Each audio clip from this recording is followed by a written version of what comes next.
Crashing stock markets are unavoidable, whether we like it or not. When the value of the whole stock market virtually halves, investors can't help but wonder how low it will fall and how long it will take to recover, if it ever does. Those who learn from previous crashes have the ability to generate massive returns, while those who are inexperienced risk losing a major portion of their life savings. While no two stock market disasters are alike, studying history can provide insight into future falls as well as bull times. So, while others are making emotional judgments that will cost them years of financial growth, you have a higher chance of getting wealthy. Fortunately, these useful lessons may be applied to reduce risk and maximize earnings during all market cycles. Here are some steps investors can take to limit their losses and boost their chances of profit when the market cycles. Stay until the conclusion to learn how the wealthy become immensely richer when the market crashes and how you can do the same. Welcome to Cashflow Canvas, where we teach lessons about investment and money-saving techniques. If you want to make your financial future better, make sure to like this video and subscribe to our channel for the latest updates. Remember the end goal. When the market does well, almost everyone feels terrific, and when the market falls, almost everyone gets scared. When things are going well, everyone appears to be a genius. When things are tough, it appears like everyone sells their investments and hides under their beds. It's easy to get caught up in day-to-day moves and the emotional roller coaster that comes with investing. But it's also crucial to look at the long picture. Consider the next 5, 10, or 20 years. If the value of your portfolio has fallen, this is certainly concerning. However, you must consider your entire investment experience, how much growth you've seen, and how much growth you're likely to see in the future. When the market bottoms out, it may appear that you've lost a significant amount of money, but consider how much money you've actually made over time. Profits will appear inflated when the market is overpriced, since it will eventually return to a logical valuation. To minimize emotions, consider the big picture. Pay attention to both sides. If you ask individuals whether or not stocks are overpriced at any given time, one side will strongly believe that they are. On the other hand, some would argue that it is not overvalued at all and that the market will continue to climb for some time. One of the most important qualities of a successful investor is the willingness to listen to both sides before making a choice. Why do some people believe the market will rise while others believe the opposite? Before forming an opinion, listen to the biggest bears and biggest bulls and hear what they have to say. Knowing what could go wrong and what could go right can give you more confidence in taking profits and minimizing losses. You'll have a better knowledge of the market's movements. Recognize your investments. You should always be aware of the types of investments you own and have a clear sense of how they will perform in different markets.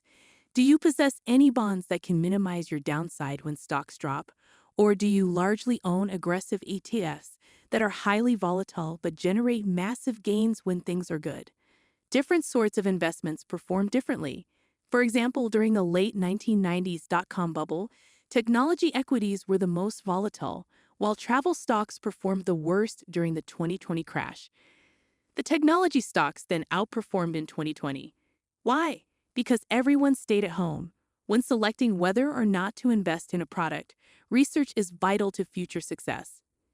Knowing how much risk you're taking on, as well as how your portfolio will perform in different economic environments, can help you make smarter decisions and feel more confident. Own various asset classes. Stocks are excellent investments with a lengthy track record of success, but at the end of the day, they're simply numbers on a screen. Owning other assets and diversifying into something tangible, like real estate, can be a good idea. A principal dwelling is one type of real estate to possess instead of solely paper assets, but an income-producing property is best. People will always need a place to live, regardless of what happens in the stock market, and income-producing real estate is a reliable investment. Even if the price of real estate falls, the building's fundamental value remains. Precious metals such as gold and silver also add variety, and they've been used as currency for literally thousands of years. Consider that this spans significantly more time than the history of financial markets, which dates back only a few centuries. Consider the numbers. Looking at the frequency and severity of market crashes might provide investors a good idea of what to expect during the usual market cycle. They will understand that neither a boom nor a bear market can persist forever.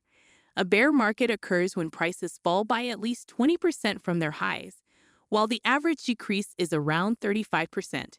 To put that in context, someone with a $1 million portfolio would have seen their assets decline to $650,000 on average since 1928. Before the Great Depression, the S&P 500 saw 26 bear markets, which is one every 3.5 years. Someone with a 50-year investment horizon starting at 30 and ending at 80 might anticipate being invested through 14 bear markets. From 1928 to the Great Depression, the average length of a bear market was 9.6 months. This isn't a particularly long period. A well-prepared investor should be able to wait it out. This suggests that if a person invested $1 million, their portfolio would decline to $650,000 and then rise back to $1 million in 9.6 months if they did nothing but wait. Profits must be taken when necessary. When markets have performed well for an extended period of time, it is appropriate to sell assets that you do not intend to keep forever. If you acquired a stock last year and don't see it rising in price, sell now. It may seem illogical to sell a stock that has increased in value and profitability, but consider whether you would be happy holding it if the market crashed today. If you purchased stocks on leverage when they were cheap, you must know when to take winnings because the bull market does not endure forever. The price may still rise after you sell, but you should know when to sell so you aren't trapped holding or selling at a loss when things turn around. It may be a good moment to take some of those profits in order to be prepared for the inevitable. Don't use too much leverage. This is a crucial notion to remember in all aspects of your financial life. Using an appropriate amount of leverage reduces risk during all market cycles. Maintain a proper emergency fund and avoid borrowing money to engage in the stock market on margin. Keep your living expenses below your monthly income to prevent risk and stress. To maintain a safe level of leverage, real estate should have equity and positive cash flow. Many investors keep a cash balance in their investment account when equities appear to be costly or years into a bull run so that it can be used if a crash occurs. Warren Buffett is now holding some of his assets in cash.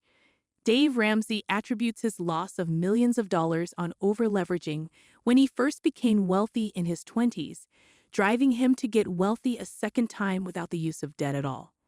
Purchase at a reduced price. Buying assets when they're on sale is a frequent technique for the wealthy to get exponentially richer, and you can do the same. A market crash is viewed as an opportunity by the wealthy, while the poor view it as a necessity to sell their assets at a loss due to panic and anxiety. A typical bull market lasts 2.7 years. As the cycle nears its close, wise investors become concerned and keep a little extra cash on hand. They can act quickly when a buying chance arises. Some individuals aren't comfortable throwing money into the market when it's down, and that's fine. Continuing to dollar cost average over time is still a sound technique, but buying extra on sale might help your portfolio recover faster and be much stronger when the broader market returns to its highs. You should be cautious about what you buy because you want to know it will recover and that the price hasn't decreased forever.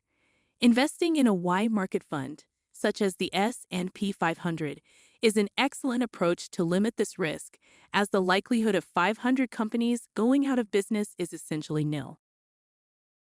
As we conclude, I'd like to thank you for watching. I hope you found value in this video and learned something new, and I look forward to seeing you in our future videos. I would deeply value it if you could like this video and subscribe to our channel. Your support will help us to create more valuable content, and we can work together to secure your financial future.